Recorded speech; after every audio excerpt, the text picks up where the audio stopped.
Lights are on, mic is on. Y'all are the lucky ones because y'all decided to come and hear the youth voices. It's a real pleasure to introduce this session. This is the fun session. And it's a thrill for us to host this session with Best Buy and their Geek Squad teen centers. I was just in Best Buy and I got my wife a microwave. And there's no punchline. That is a great microwave. She was very happy with me, and I guess I have Best Buy to thank for that. We have a number of partners, and we started last year honoring corporate partners. And corporate partners play a unique and I think pivotal role for us. We've been working with Rob and his team at Best Buy for a couple of years now. We honor and admire what they're doing, and we think it's got legs. We think this is something, we know they're expanding it, and we think we at least hope we can help them lift this up.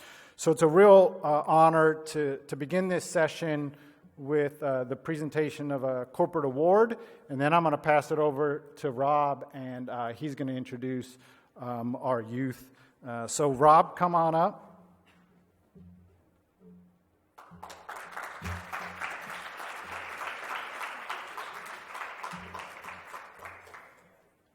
This is our New York Life Corporate Champion Award, and it's an honor to present it to Rob Duvet on behalf of Best Buy. Go for it. I'll do the picture. Yeah, with okay. you. Okay, here we go. Oh, got to go to the side. Okay.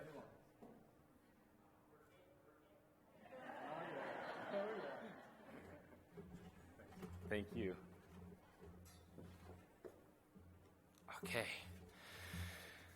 All right. Well, I am definitely honored to be receiving the Summer Learning Corporate Champion Award on behalf of Best Buy, and to be among all of you today who, like NSLA, believe that all youth deserve high-quality summer and out-of-school learning experiences that will help them exceed in college and in their careers and in life.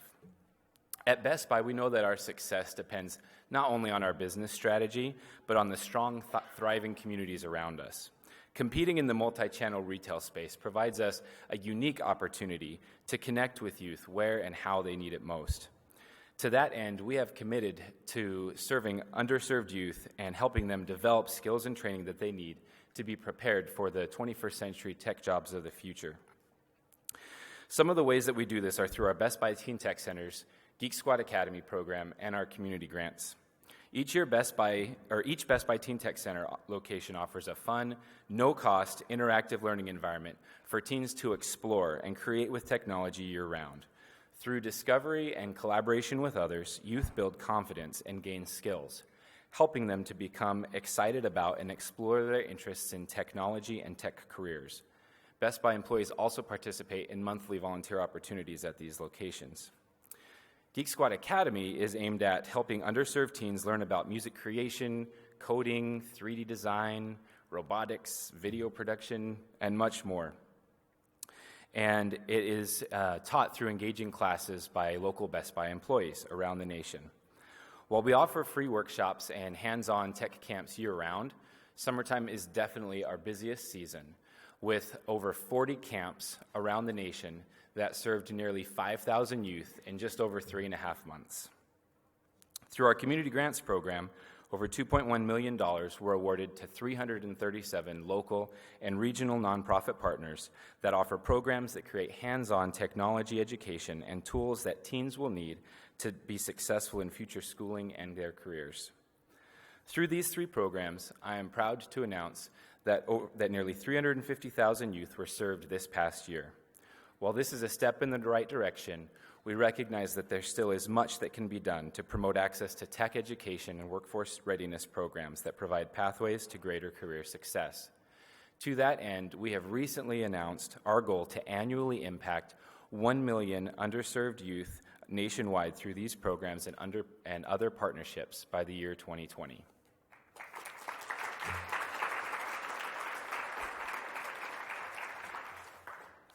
This is only made possible by the relationships that we forge with our vendors, nonprofit partners, which I'm sure will include many of you, and the impact that our 120,000 employees can make directly across the nation. Together, we all play a significant role in closing the opportunity gap for underserved youth and fostering bright futures in all of our communities. We are honored to partner with NSLA and look forward to working with all of you to help youth get on pathways to successful and fulfilling lives. Now, 1 million is a big number, but it's so important to us that the focus remains on the impact this programming can have for each of the youth that are part of these programs. And for that, I'd like to share with you Jackie's story and how one of the programs, our Teen Tech Centers, has impacted Jackie's life for the better. Can we play the video, please?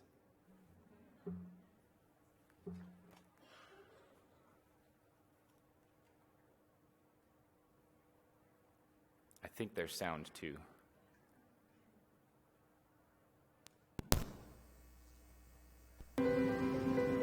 Unless you're going nowhere.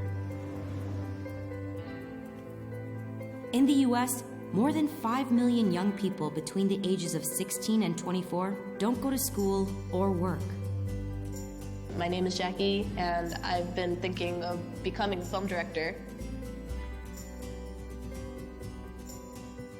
I could see the vision through my head and filming that, being present and aware of everything that is going on around you. 77% of jobs over the next decade will require tech skills. But youth in underserved communities and lower-income families often lack access to the tech tools and training they'll need to compete. How do we set these young people up for success? Through our talented employees and vast network of stores, we're in a unique position to help these teens be prepared for the jobs of the future. Best Buy Teen Tech Centers are key to this strategy. Have it a little bit more zoomed out. Let's try that one more time, guys. The jobs of the future could be jobs that don't even exist today. Having a space where we're learning instead of consuming makes me want to make something and create things and explore. They're born into the world of technology, okay, but they're born into the world of being users and not creators. What we need to do is flip them on the other side, creating the new softwares and hardwares. Teens collaborate and get hands-on training in coding, app development, digital music and film production, digital photography, 3D design, robotics, and more. When we built the robot, we did kind of step-by-step. Teens participate in career pathway programs where they can earn credentials, secure internships with real value, and explore a myriad of future education and career possibilities in technology. And we're growing. We currently operate 11 locations around the country, and this year we'll open 12 more, expanding into 8 new cities. And we continue to grow. We're hoping to expand throughout the US in the next few years. This work with youth is a key part of our company mission to help people pursue their passions and enrich their lives with technology. Today we're going to go over the script. We're going to decide who is playing who. Then we're going to pick one scene. Best Buy is opening the doors of technology, transforming teens into a new generation of engineers, entrepreneurs, teachers, designers, and dreamers. I feel better when I walk in the Teen Tech Center. I feel this is my place to be. It's my second home. It's good for my soul.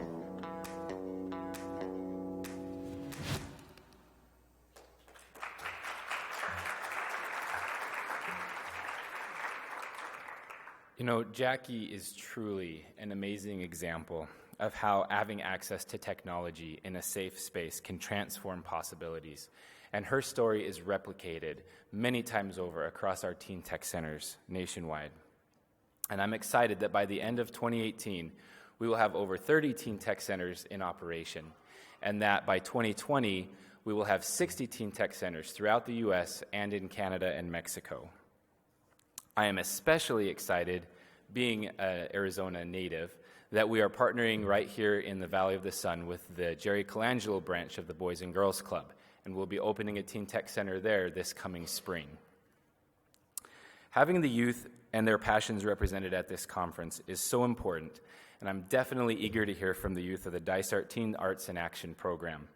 To get this Youth Spark session started, it gives me great pleasure to introduce the moderator of the Youth Spark session, Mike Cassidy, who will introduce this stellar lineup of students. Clearly, we are excited, Mike. Mike Cassidy is a positive youth development professional who specializes in designing and delivering teen programming focused on community engagement, academic and technical skill building, and leadership.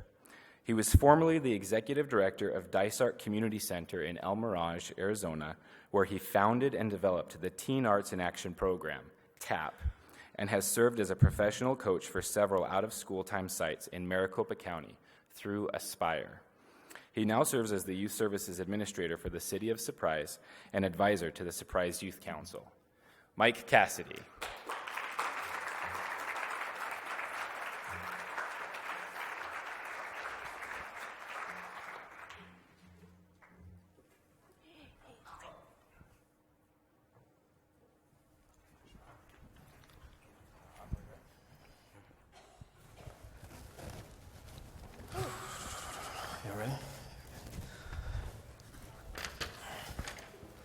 Check, check.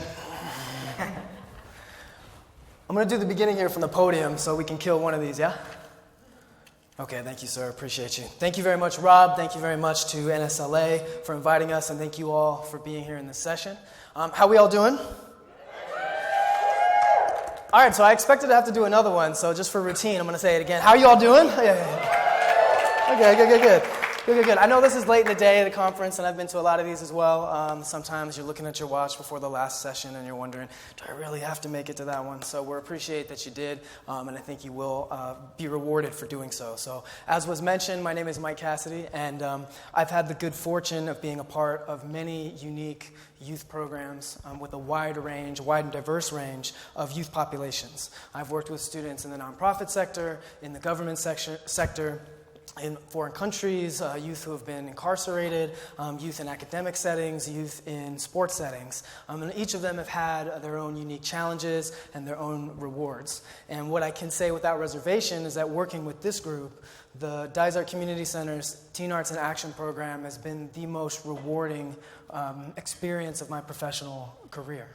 And I think that says a lot about who they are, frankly. And I think it explains in part why, to this day, I continue to facilitate or co-facilitate this program with my good friend Lord Garciliano, who is in the building. Can we get a round of applause for him, please? Thank you. On a volunteer basis, in addition to my paid work. There is a special magic to these students and a magic to the time and the place that they've come together to do this work, to build and to grow together. And we hope to share some of that with you. We hope that we're successful today in our efforts in sharing that magic with you, even if what makes this group special may not always be replicable in your program. Your version of this program is replicable, and there are very tangible components to the work that this group does that you can take and adapt and work into how you are empowering youth in the communities where you work. So before I turn things over to our main attraction, which is the youth themselves, please allow me, as brief as possible, which, take that for what you will, a bit of background about the history of the program so you can get a setting of who we are and where we come from. In the summer of 2013, the center was taking a hard look at the facts that we did a lot of great things for our adult programs. We had GED programs, ESL programs, citizenship programs, and also a great job with our younger youth, our K through about 5th grade, in our after-school programs and our summer programs, who are those programs being directed by the great Priscilla Dueñas, who is also in the crowd today. Good to see you. And we're asking ourselves, well, what are we doing for our teenagers, and recognizing that we really weren't providing them the kind of opportunities that we wanted to see. And more than that, recognizing that nobody else in the community was doing that either. No churches, no schools, no city program, no other nonprofit program were providing these opportunities. So we found ourselves saying, well, what can we do? We're a small 501c3 in the heart of original town site Surprise. How are we going to make this happen with no funding and no staff? I'm sure many of you have found yourself in this situation where you saw a program or a component of a program that you felt like we need to make this happen. Price be damned, staff be damned, right? That's why you're doing this work. So we decided to make it happen on our own time, outside of the normal job responsibilities that we have. We decided that the program would focus on the arts, specifically filmmaking. So big ups to Jackie from the previous video with the work that she's doing, and also thank you to Best Buy for making sure that our students have access to actually creating the content that we're seeing out there in the world, because it's really important. Excuse me. But we told them, not only will you be filmmaking, you are going to be making decisions on your own. So a lot of times we would have a conversation, and I'm sure many of you remember, we'd say in your schools, in your churches, in your homes, on your sports teams, the adults are largely the ones making the decisions and telling you what's going to be done. And sometimes for good reason, right? We need guidance in those spaces. But in this space, in this program, this is your opportunity to make decisions for yourself. You're going to decide what programs we take on, what projects we take on, and how we get to them. We gave them the opportunity to express themselves and be creative through art, through filmmaking, but we did ask them to make one exception. We did ask one request, and that is that as they look inward and they're sharing with us what they have found there, what their creativity is, that they also flip their lens and turn it back outwards into the community and ask important questions about how we can lift up our community, how we can leave it better than we found it, and how we can really contribute to making a positive impact on those around us. And sometimes, as it was in the spring of 2017, that took the form of creating a documentary that lifted up the stories of the migrant workers who are immigrants in our community, who do so much to contribute to our community.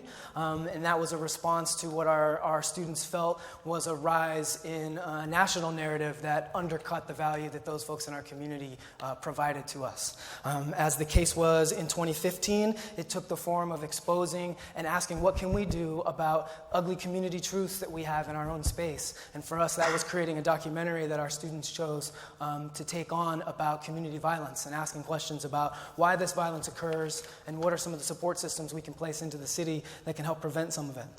And sometimes, as it was in 2016, it was about service and raising awareness for literacy, when our students designed and built free little libraries, and some of you may be familiar, and we placed them all throughout our community so that our younger brothers and sisters in the community had access to literature and to develop their reading skills and their literacy skills, whether or not they had access to a traditional library. And sometimes, it was about having fun with one another and talking a whole lot of trash. Because if we're keeping it all the way real, that's part of who we are as well. And you'll see that in some of our videos. Where it can't be heavy all the time. It can't be serious all the time. And we have to be well-rounded individuals and be able to ebb and flow into those things. So we went from about 4 students in 2013. And of those original 4, we have with us today Reese Hernandez, who is here in the building. Good to see her. And can we clap for Reese? Go ahead. And from there, we moved to about 7 to 10 in 2014 when we made our first film. The students made a film called Zombocalypse, which was a zombie comedy action film, which we actually made with one Sony camera from Best Buy.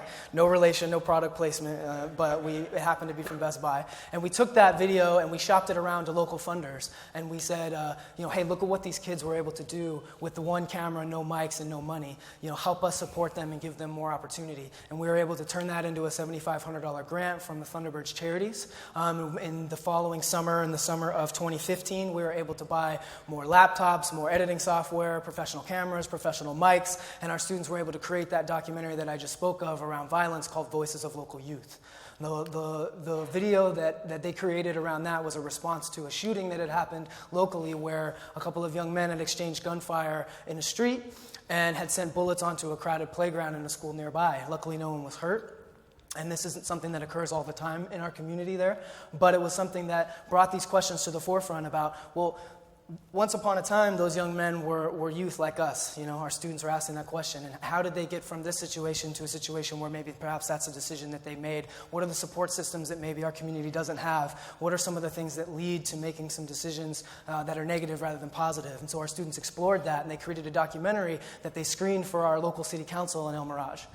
We packed the house full of community members. It was packed so tight that our students had to sit on the floor on the council chambers. And we screened that film and we added an ask. It wasn't just a screening of the film and say, hey, look what we're doing, pat us on the back. But what can you do to support youth in our community? What can you do to help us make sure that this community has more positive stories than negative stories? And from that, we'll say over the course of the next 10 months, we engaged in not always smooth, we'll call them discussions. And in 2016, this program was awarded the first of its kind in over 10 years from the city of El Mirage, a $25,000 grant to be able to do more work and to give more opportunities to our local youth. And so from there, we've really grown our membership to about 20 to 25 members. We've been able to add new equipment, new opportunities. We've been able to take college tours to UCLA, to NAU. And throughout this, our young people have developed their leadership skills, their project management skills, and their technical skills, all of which make them more accessible, excuse me, that's not the word I'm looking for. I'm gonna stand up here. Marketable, that's the word I'm looking for. More marketable both in academia and in the workplace. But perhaps what's most important is that together they've developed a real social support system amongst themselves, and they've really become like a second family. And it's my honor to be able to share our family with you all and our story with you all in hopes that our story can help you as you write your own with your own youth in your own community. So as I move on to my seat over here, I would ask that if you would please join me in giving a round of applause to our Teen Arts in Action program youth, and we'll get started. Are you going to stand up? Are you going to stand up, or do you want me to just talk to you for a minute? Okay, just hang on.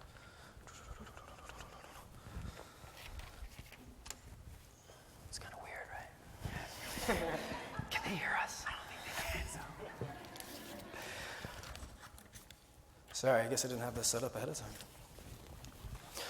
So what we'd like to do now is allow some of our students to really talk about some of the work that they've done, some of the recent work that they've done, to show you some of the clips from some of the videos, and then also to kind of recap them and share. And then once we move from there, we'll kind of open it up to have a deeper discussion about the program itself. So Alex Mejia, you are our first presenter. Can you tell us a little bit about the video we're about to see, what it does, why you created it, and how you put it together? Thank you, Mike. So hi, my name is Alexander Mejia. You can call me Alexander. You can call me Alex. They call me Mejia. You can call me 602-832-6986 for all the people out there. I don't want to say anybody too old. Well, I made a video for a project that I had for Honors World History. Yeah, honors. I'm not a nerd though, but yeah, these classes really hard. But yeah, we had a project and it was about ancient Rome, the ancient Roman Empire. And the teacher didn't want to teach us about it. She wanted us to research about it and make something creative.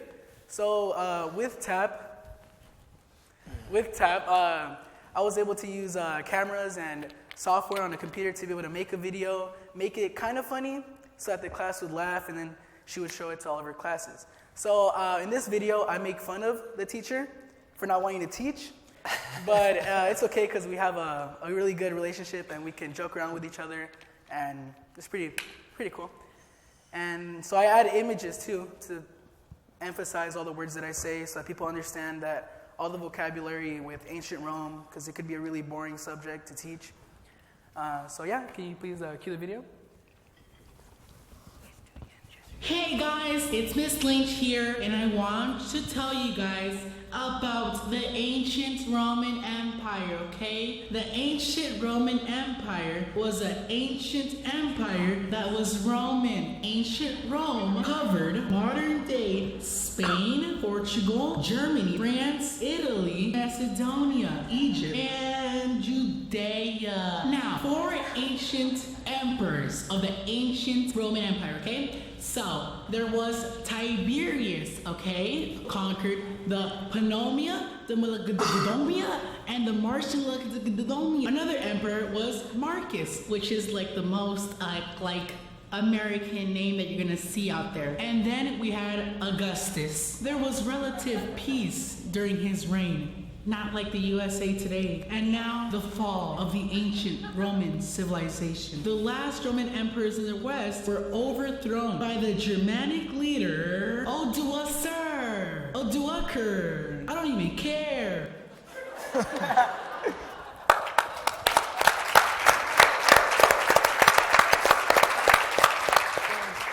Are you going to let your teacher know that that video of you mocking her was played for a room full of 100 professionals? No, I'm not going to tell her. I'm not going to tell her. So yeah, that was my video. That was I wanted to be a little bit extra with this project. I didn't want to make a PowerPoint.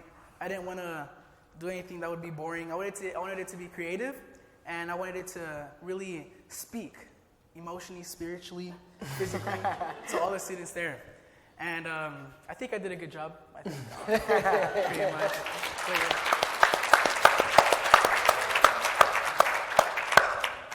But TAAP really helped me. I used one camcorder and one computer. So the original video, that was not the original one, it was a shortened version.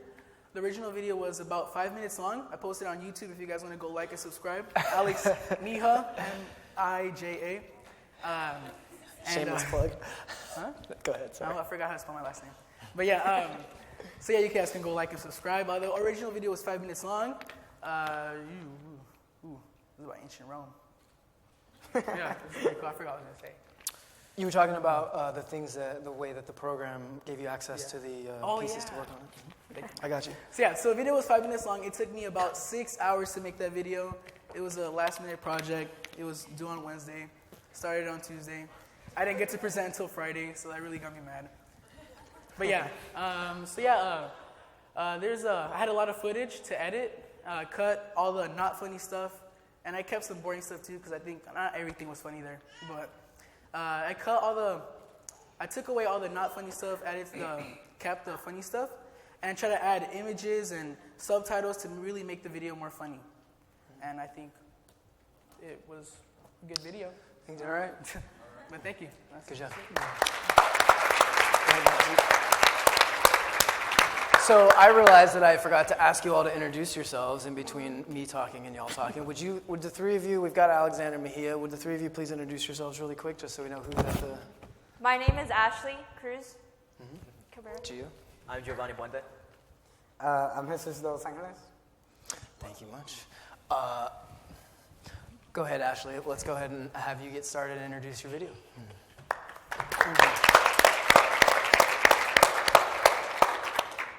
So, hello, ladies and gentlemen. My name is Ashley, and I'm here to present to you guys a video that myself and 2 other members of the TAAP program made. It's called Keeping Up with the Cardenas, and it's a reality show of a Mexican family It's loosely based off of our lives and things that actually happen with our parents. And there are a lot of stereotypes, but unfortunately, they're very relatable to us. And we found this to be something that we can share, and so we had a lot of fun with it.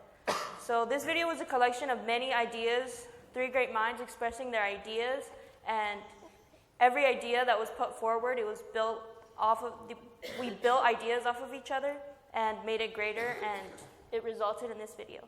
So I did most of the editing, I did all the editing of this video, and I made it better with every single, as I started progressing with the video and the editing and all that stuff. So if you can, this first scene that I'm about to show you is the first time I've ever touched anything that had to do with software, editing, all of that, and luckily I had Gio to help me out with it. He was very helpful with it. So if you can cue the first scene.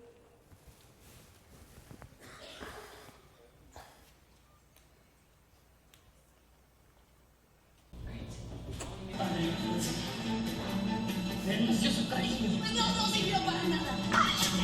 ¡Ay, Dios mío! Yo amo a él. Él tiene todo lo que me gusta en el hombre. Y el dinero es solo una más de sus cualidades. Te puedo decir cuánto te amo.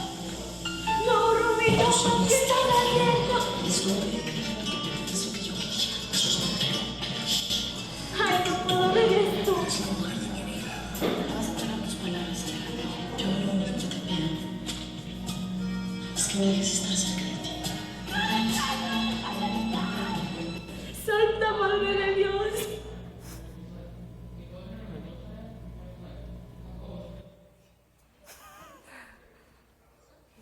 Okay, there.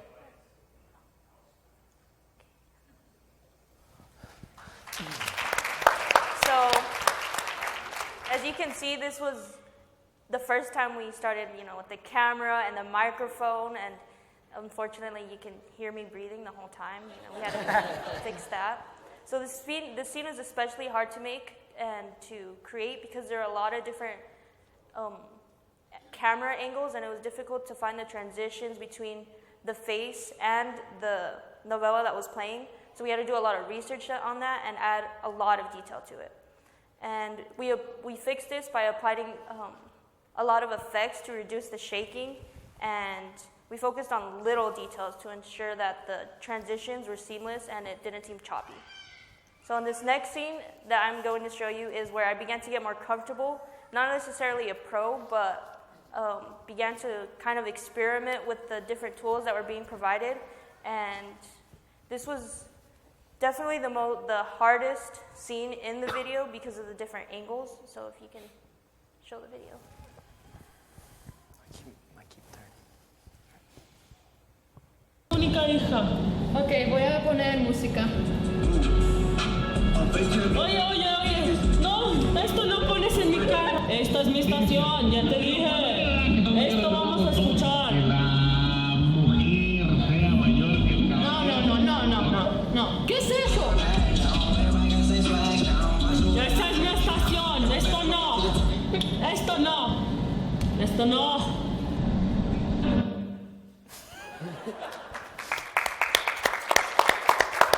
Okay, so if you remember from the first scene that the mom, that's actually the same person that's driving the car, we used mascara to imitate a beard, and we just put our hair back, and that was basically it. So in order to fix the mistakes that we did, because we didn't focus on little factors such as lighting and the angles and the positions of the characters. So we applied effects to reduce the shaking of the camera, and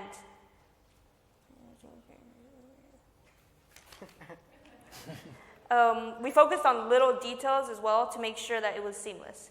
So in this next scene that you're going to see is when I began to get comfortable and experimenting and adding a lot of creative effects. And this is when we decided as a group to be more creative with it and show our imagination and our creativity onto the screen.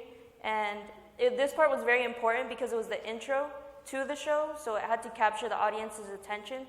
So that's why we had to make a lot of effects to it. So if you can play it.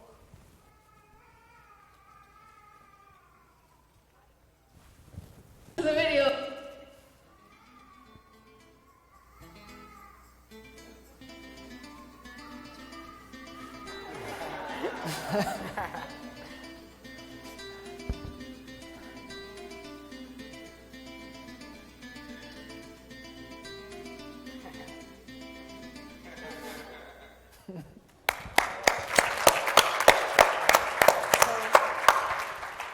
This was an interesting scene because it gave a little hint or a little clue to how the personalities of the characters were going to be, and that's what we tried to do. And we tried to emulate the reality shows, you know, how they start and they begin, and to give a little bit of our touch and a little bit extra zing, you know. And as you can see, the effects that were applied were the three, you know, the parts were the three pictures and then separated into one. Okay. And the hair flip. So this video has over 800 views on YouTube as of 3 months ago, and we did not know it was gonna even reach like 90. So we're pretty lucky for that. And I think what was very interesting about this was that we got to choose what we wanted to show. Like, we were never limited to what we could show, and our ideas we presented the ideas to Lord and Mike, and they just said, what can we help with it? And we were never pointed to a single path. Personally, this has expanded my interest in this work and being creative and learning how to communicate with others and expressing ideas while keeping others' ideas in mind. We got to know each other and kind of get comfortable with each other and let loose. And this has sparked an interest, obviously, because it brought me into something that I didn't know I would ever be able to do. So thank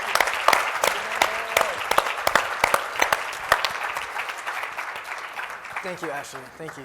So our next presenters are Giovanni Puente and Jesus de Los Angeles.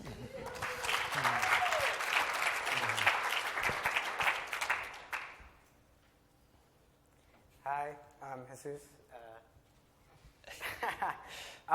So, can I just say, like, I feel like we're at a stalemate right now. Like, we're just, I don't know, it's weird, because, like, we're like, everyone went by themselves, but now it's just two of us.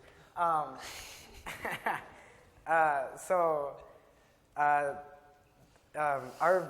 sorry. The video concept is that people are putting celebrities, artists, musicians, actors, things like that above people that should actually matter, like in their lives. And they're buying their products and they're coming up with like different things. Like they're just putting them on this pedestal that shouldn't be above their family. And it came up to me because when I looked around, I looked at all my friends, I saw people wearing their shirts and people like having phone cases like that. And they were just kind of putting them in a place where I didn't see them as like that. I saw my friends, my family, more than I saw them. So. Hi, I'm Giovanni. Like as you said, our video was focused mainly on the topic of idolizing celebrities, famous actors, singers, that kind of, I don't want to say person, but those people, I don't know. The famous people. And we just really wanted to emphasize that, like, we shouldn't really, it's fine to like celebrities and maybe to buy a t-shirt every once in a while of those celebrities, but sometimes people take it too far, and we just wanted to show that there are other more important things in life and more important people in your life that you should really keep close to your heart. So in this first scene, is kind of an introduction to that, so if we can play the first scene.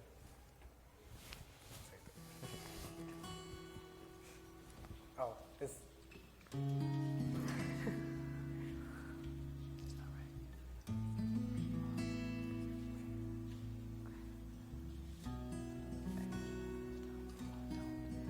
So this actually is not our first scene. Did not know if I should keep going with this or not. This is actually our second scene.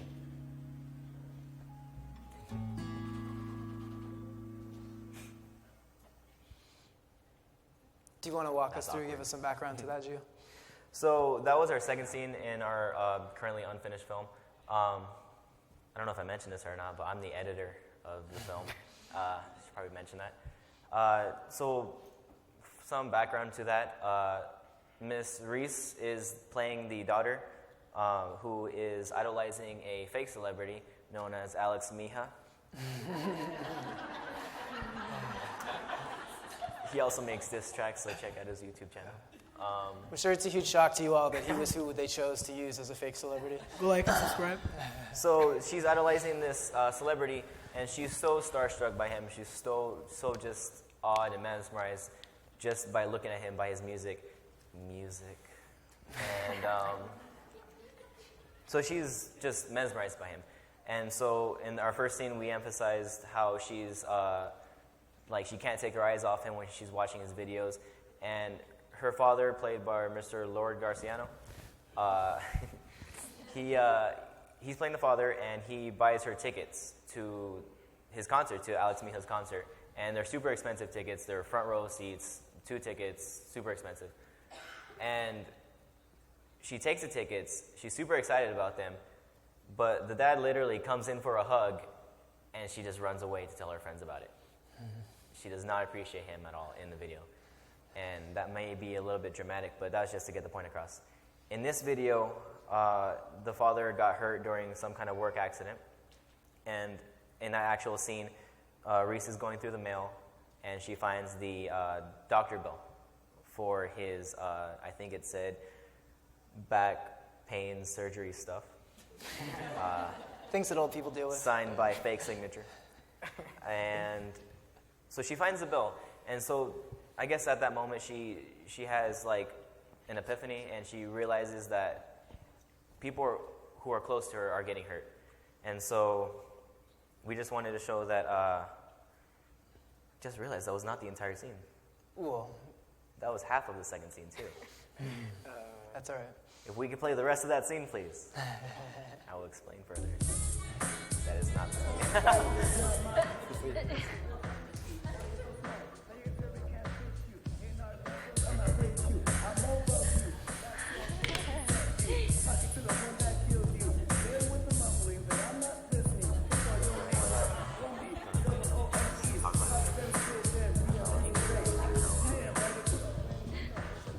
Hi Reese, I know your birthday's coming up soon, and I got lucky and got you something, and hopefully that you will enjoy it and like it, and yeah.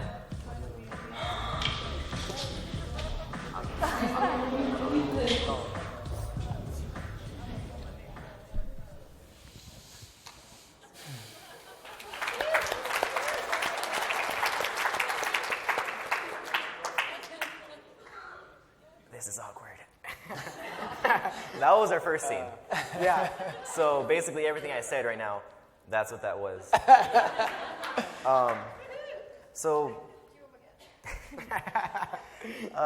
Like I said, we just wanted to emphasize that she's really just way too into this artist, and this was her first, debut was the actual, her introducing her and the father in the video. Like, that is our very first scene in the to-be-finished product.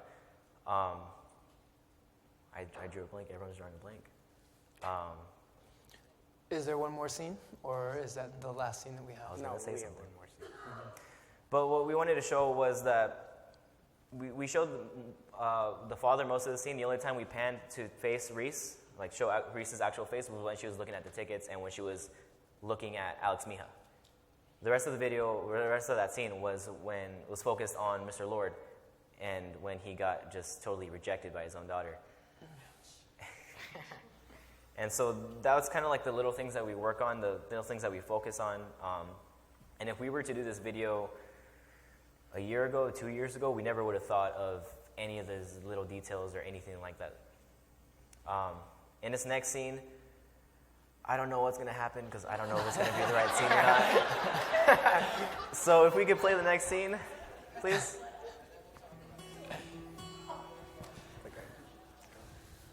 We'll let it finish this time. Yeah.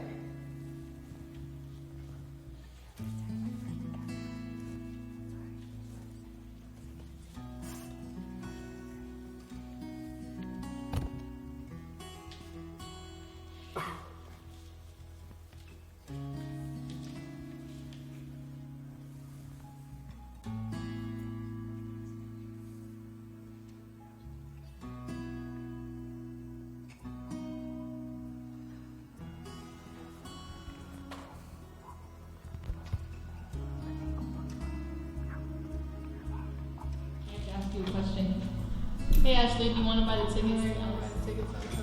Hey Jill, do you want to buy the ticket right for Alex Mijas concert? And my idol was wondering if you wanted to buy some tickets. You want to buy the tickets? Tickets for Alex Mijas. Will you really? To a concert for Alex Mijas. Okay, Maya, you want the tickets? Hey Jesus, are you willing to buy the tickets? Damn.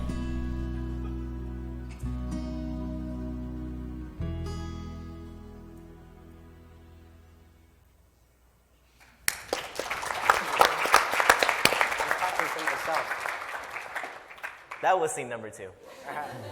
Everything for scene number 2. Yeah. Okay, so in the second scene, as you guys saw, we really wanted, as we said, we wanted to get the little details. So as you saw when she was trying to sell these tickets, we were trying to show her frustration by watching her move around. You guys are on the phone all the time. You guys are just walking, pacing back and forth, texting. You know what you mean. So that's what we were trying to do to, really, really try to show, how frustrated and how, worried she was about her dad, because she was finally realizing that her dad was doing all these sacrifices for her, and, he was suffering for her, and she kind of just finally realized that he's really important. And so on the editing platform, the editing side of this, really when it started off, I had an idea of what I was going to do. At the same time, I didn't. I just knew that I wanted to show that she was calling her friends and not finding anyone to buy the tickets from her so that she could pay for the medical bill. Like Ashley was saying, you kind of just have to experiment with the editing, and because of the team program, I had plenty of chances to learn and to grow with the editing software that we use and with the filming and camera work that we do. So I was able to basically mash all the videos together, make some of them pan to the side, make some of them just fade in and out. We even recorded Reese's feet as she was walking. I don't know if you saw that, but it was literally just her feet and her little slip-ons. Just to kind of get the point that she's pacing back and forth, that she's constantly calling, and some of that actual audio footage was not meant to be recorded. Some of that was just me leaving the camera on, and while we were having our conversations, me asking Reese what to do or telling her how I want the scene to go. So that's how we kind of grew using the editing and camera work. Like I said, if we had done this a year or two ago, we would not have been able to do anything like this. It would have just been her calling maybe 2 people in just one straight shot, and it would have been a lot more awkward. Also, music. I wouldn't have had music at all if I had done this for the first time. Especially how long it takes to get the right kind of music with all the copyright and the timing and volume and fade-ins and fade-outs. But thanks to the team program, it's like second nature to me almost. And so now we're going to play this, the third and possibly final scene of the actual finished product. Yeah, let's hope. So if you could play that, please. Hey, so after a bit of thinking, I decided that I don't want to go to the concert anymore. And I was wondering if you wanted to go to the new TAAP movie. Are you sure? Yeah, let me just put things away and then I'll meet you in the living room. Sounds good.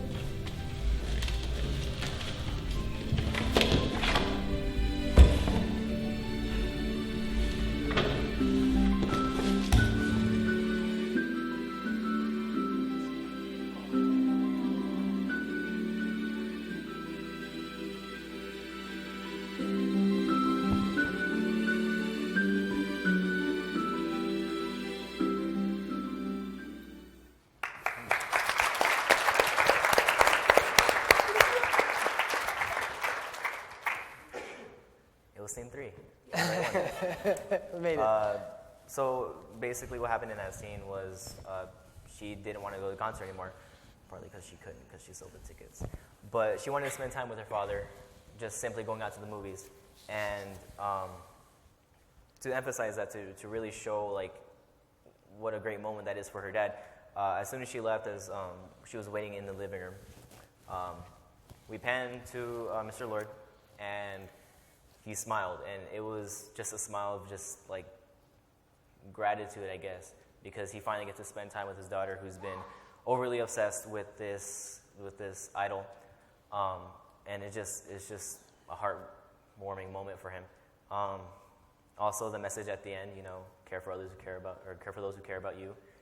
I think that's pretty self-explanatory. So, I think we're done.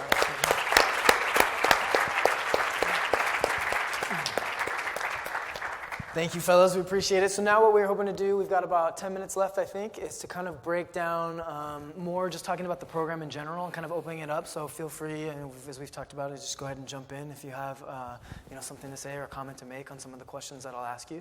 So the first thing that I want to talk about, or maybe ask you, are what are some of the things in general that appeal to you about TAAP, and why would someone want to join, and why would someone want to stay? Because I think one of the things that some folks experience is maybe they get young folks into a program, but then they lose them after a while. So what are the things that appeal to you about the program?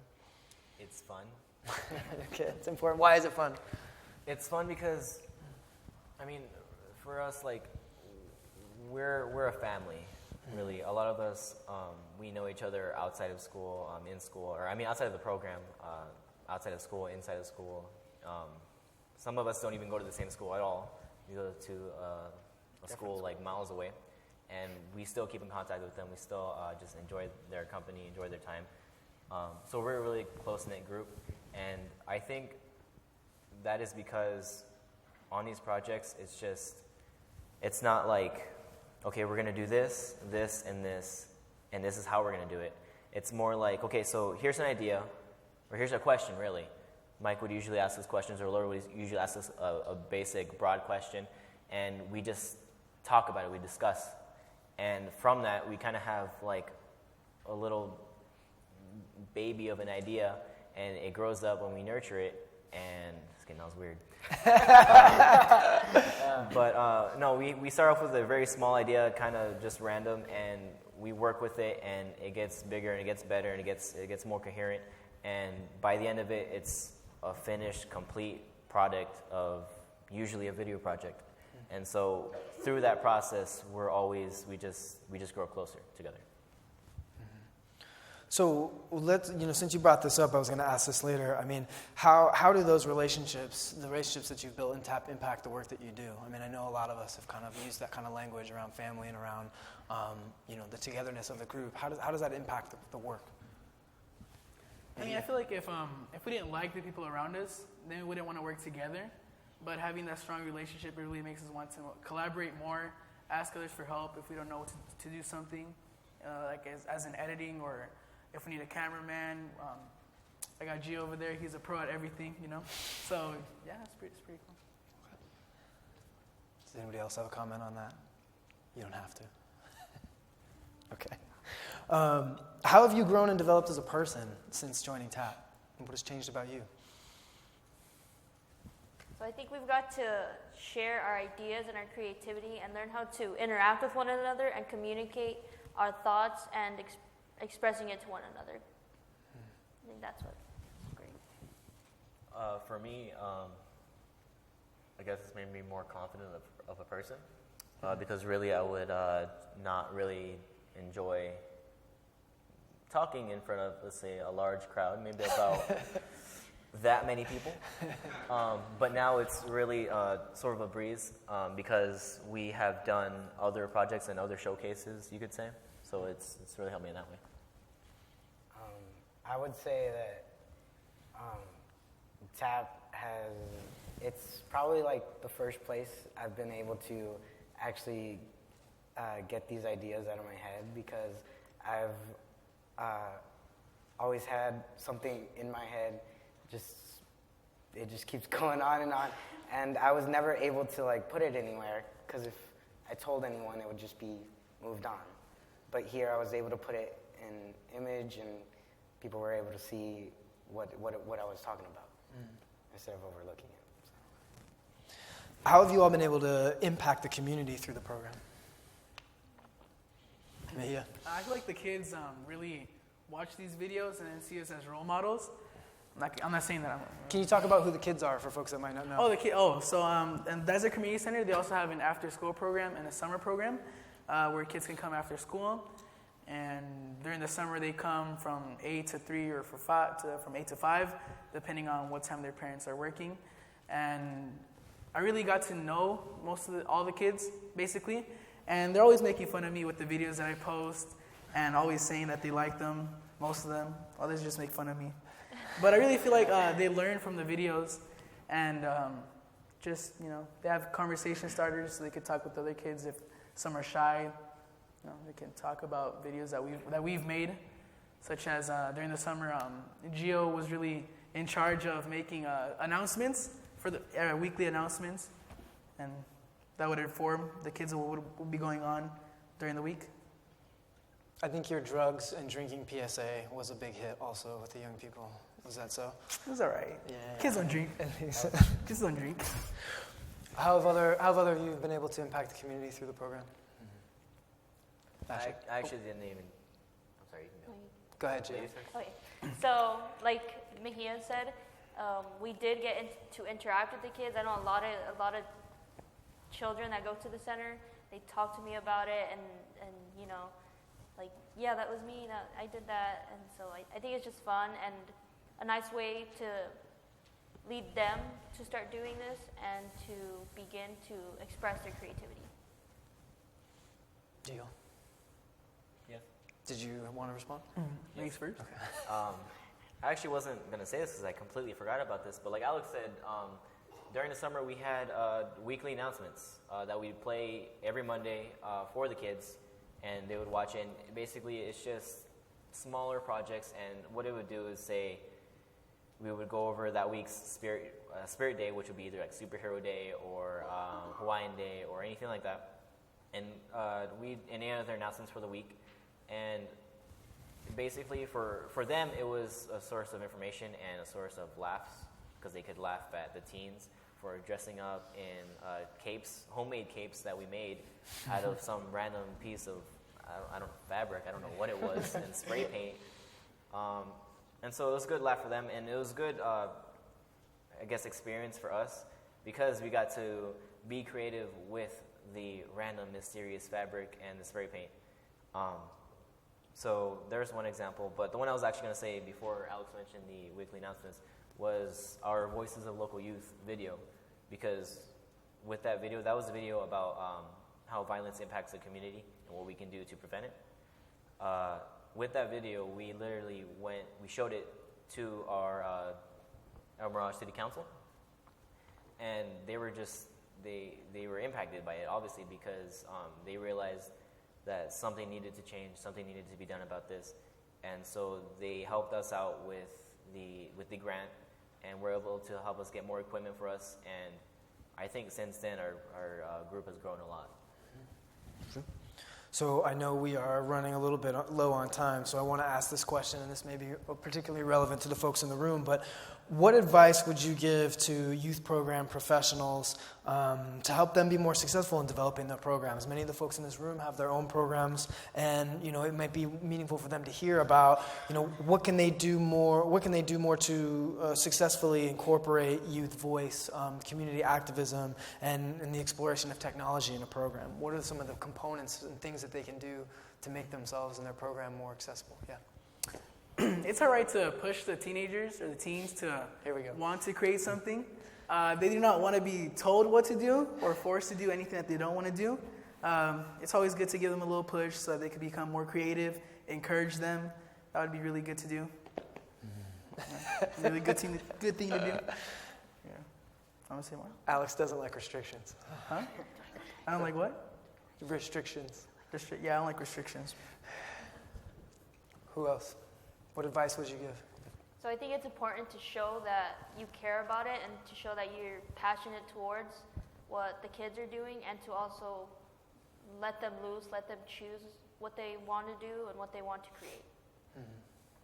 I think one important thing is, since I'm assuming you guys are going to work with teams, but especially with this program, one important thing is that it really is a teen-run program. Mike and Laura are there, of course, to help us out, to guide us, make sure we're safe, make sure we're staying on topic and everything. But really, we are the ones that are making the videos. We are the ones that are making the videos from just when it's first and only an idea, to making the script, to deciding who's going to do what, to the camera work, to the editing, to more edits because we didn't like the first edits, to the final product. So it really is a teen-run program. And of course the adults do help, but I think it really helps that the teens sort of are given a chance to take charge of something and to have something be theirs. Because when we're able to work on the project and we're able to do it like completely, basically, it really feels like our project, and we are really proud of the finished product. I would just say,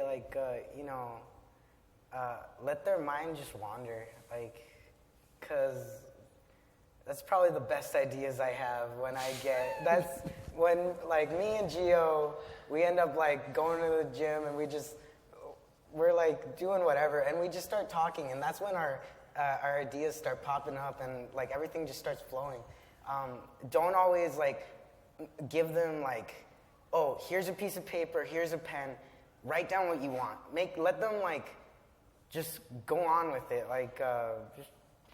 I keep saying like a. No, you mean you're creating an environment that allows for creativity to flow. You know, Yeah. you don't want to be asked to, perform right now with this piece of paper. You want to have space to be able to be creative and to think. Is that what you're saying? Yes.